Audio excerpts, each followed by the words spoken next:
Bonjour, heureuse de vous retrouver sur la chaîne de Tony et Léon. On a déjà parlé dans un précédent épisode de la personnalité de son chien et en quoi il était intéressant de la connaître. Eh bien, pas de jaloux, aujourd'hui, place au chat et nous allons donc parler de la personnalité du chat, sachant que le chat est un cousin des félins. Je pense au tigre bien sûr, au lion.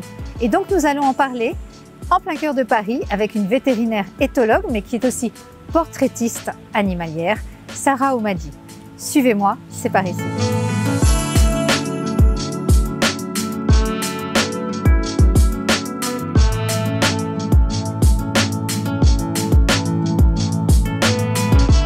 Bonjour Sarah. Bonjour Valérie. Je te remercie de m'accueillir de nouveau dans la galerie des photographes dans Paris, près de Bastille. C'est un bel endroit où tu exposes tous les portraits animaliers que tu as réalisés sur les animaux. Sarah, avant de commencer, je voudrais juste rappeler à nos auditeurs qu'on a déjà fait un épisode avec Sarah sur est-ce que votre chien a une personnalité? Aujourd'hui, place au chat. Sarah, est-ce que tu peux d'abord nous rappeler ce qu'est l'éthologie? Parce que la personnalité, c'est quand même aussi... Ça en fait partie. Ouais. En fait, l'éthologie, c'est une discipline scientifique sur l'étude du comportement animal, mais aussi son interaction avec son environnement. Donc en fait, c'est les objectifs, c'est les comportements, comment ils se déclenchent et à quoi ils servent. Et alors, Sarah, justement, pour nos propriétaires de chats ou nos amoureux des chats qui nous écoutent, on a souvent tendance à dire que le chat est un cousin des grands félins, ce qui n'est pas tout à fait exact. J'aimerais qu'on rétablisse un peu la vérité avec toi. En fait, le chat fait partie de l'arbre phylogénique des félins. On peut dire, si tu veux, qu'il est un cousin éloigné des félins, mais c'est une branche. Oui. Et alors, est-ce qu'il a une personnalité qui est quand même un peu proche de ces grands félins, comme on voit là une de tes photos? Alors, je te dirais que oui, il a une personnalité où on va retrouver des traits de personnalité qui vont être assez proches entre les grands félins, notamment le lion ou le guépard. Le tigre, malheureusement, j'ai peu d'études à disposition pour t'en parler. Et on va retrouver des traits que tu peux retrouver chez le chat. D'accord. Je te ferai un point sur le fait que l'intérêt sur la personnalité du chat, elle est relativement récente. Les publications, elles vont dater, si tu veux, les publications sérieuses et notables, elles vont dater des 10 dernières années. D'accord. Donc on n'a pas un recul drastique, mais par contre, scientifiquement, ça nous intéresse. Bien sûr. Est-ce qu'il y a une photo, Sarah, que tu aimerais me montrer parmi l'ensemble des photos que tu as réalisées sur un félin qui pourrait justement faire penser un peu à nos chats? À nos chats. En effet, j'en ai une. Alors je te suis.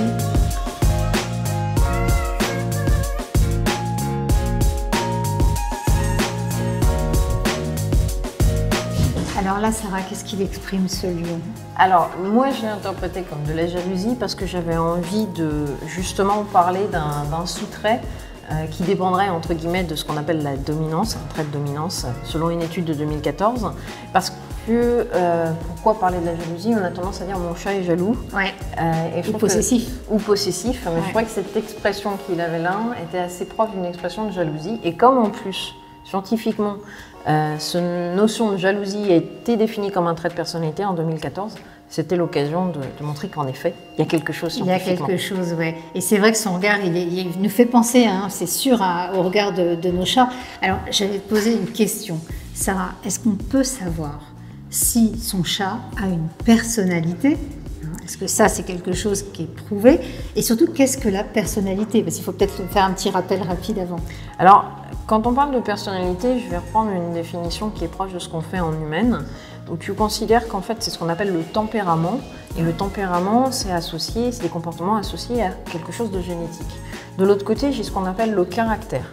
Le caractère, lui, il est associé à de l'apprentissage, à du vécu. Et c'est cet ensemble des deux qui va faire ma personnalité, c'est ce que je vais observer. Tout à fait. Donc tu te doutes, et je vais un peu plus loin, tu te doutes que comme mon environnement varie, mon apprentissage varie, ma personnalité va pouvoir varier un petit peu dans le temps aussi. Oui, tout à fait. C'est pareil avec vos enfants, on ne va pas se le cacher. Hein, évidemment, il y a la génétique qui va jouer. Hein, dit souvent que les parents ont parfois un peu des traits de caractère des parents. Et puis évidemment, il y a l'éducation qui va jouer. Et ben c'est pareil chez nos animaux finalement. Exactement. Et donc c'est important de connaître la personnalité de son chat. Sarah, c'est même important pour définir aussi son bien-être. Exactement. En fait, comme on l'a dit tout à l'heure, d'un point de vue l'éthologie, ça permet aussi de voir comment l'individu va interagir avec son environnement. La personnalité, c'est un moyen aussi d'être dans l'environnement. Donc, c'est important de savoir comment, en fonction de la personnalité de l'individu, on va interagir avec cet environnement ou non. D'accord. Bon, je te propose qu'on aille voir une autre de tes photos pour continuer la discussion.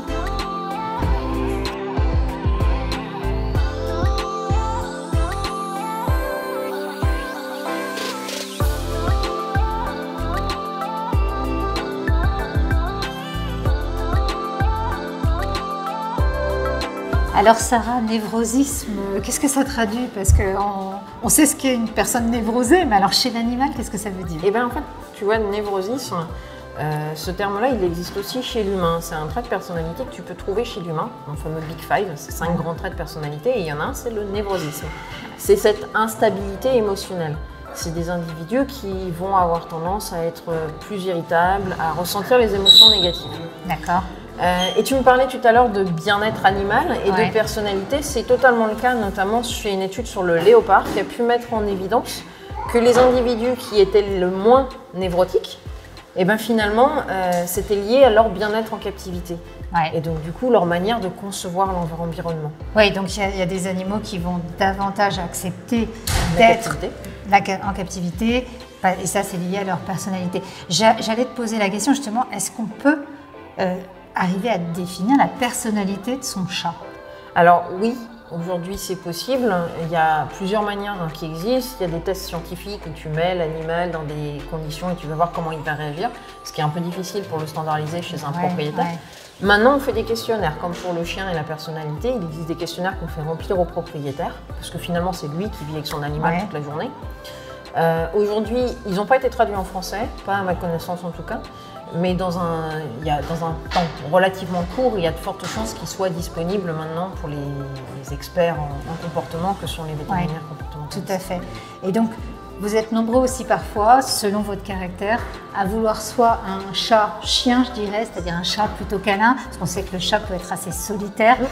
Comment donc on peut définir ça? C'est finalement, comme tu me le dis, quand on veut accueillir un chat chez soi, maintenant il est possible de remplir un questionnaire ou de lire aussi le questionnaire de personnalité du chat qu'on va adopter et accueillir chez soi pour savoir si ça va correspondre à nos attentes. Alors c'est très récent, mais il y a des refuges qui maintenant font des petits tests de personnalité pour justement donner des indications sur la personnalité de l'animal qui est là à adopter en refuge. Et puis au-delà de ça, tu as les soigneurs qui généralement voient l'animal pendant très longtemps, connaissent la personnalité de l'animal parce qu'ils l'ont vu stresser à l'arrivée, ils le voient aujourd'hui. Et c'est vraiment important de voir et de discuter avec le soigneur qui lui a cette expérience et venir voir l'animal aussi dans différentes conditions. Parce que finalement, l'adoption sur un coup de cœur entre guillemets, pour l'animal, c'est synonyme aussi de risque que ça ne matche pas avec le propriétaire d'un point de vue personnalité et qu'on le ramène. Ouais. Et ce qui, pour son bien-être, n'est pas idéal, évidemment. On va aller voir une photo, Sarah, qui t'est chère. Il s'agit de ton chat. Alors, je me permets parce qu'on se connaît, il n'a pas l'air commode, ton chat. Non, mais tu vois, je l'ai appelé Amicalité. C'est un petit peu ironique. Déjà parce que mon chat est loin d'être le plus amical du monde. Mais aussi parce que cette notion d'amicabilité, on la retrouve un petit peu dans les tests de personnalité. Bon, si tu veux la petite anecdote, mon chat tire la tête, clairement. C'est le cas de dire. C'est parce que je l'ai pris en traître au flash, qu'il n'a pas particulièrement apprécié. Ah oui, d'accord. Et donc, justement, moi j'allais te dire, quand on a un chat comme le tien, et qu'on veut adopter un chien ou un autre chat à la maison, ça arrive souvent, vous êtes nombreux à vouloir un deuxième chat à la maison ou un chien aussi. Comment peut-on s'assurer, prendre des précautions entre guillemets, que ce chat, qui a une personnalité forte potentiellement, va accepter un nouvel arrivant? Alors je te dirais encore, avec un chat on ne s'assure jamais de rien. Ouais. Le mieux en fait c'est encore une fois de les faire se rencontrer progressivement. Si tu forces les choses tout de suite, tu risques de brusquer un des individus, voire les deux. Les faire se rencontrer dans un milieu qui est neutre, progressivement. Et dans certains cas, ça ne marchera pas. Oui, et c'est pas la peine d'insister. Si ça ne va pas dans ce milieu-là, il ne faut pas se dire qu'avec le temps, ça s'arrangera. Exactement, et dans certains cas, il vaut même mieux se dire je n'adopte pas cet animal parce que finalement, il a une personnalité qui ne convient pas à mon autre chat. J'ai le cas d'un chat dont on m'avait parlé, ils étaient deux. Et l'un des chats est décédé et là on a découvert la personnalité en fait, de l'autre chat qui était en fait, totalement écrasé par l'autre. Et pourtant d'un point de vue propriétaire on avait l'impression que ça matchait bien, mais en fait pas du tout. D'accord. En tout cas merci, c'est un point important parce qu'on est nombreux quand on a un animal à vouloir parfois un second. Donc en tout cas merci Sarah de nous avoir fait découvrir tes très belles photos et à la Galerie des photographes.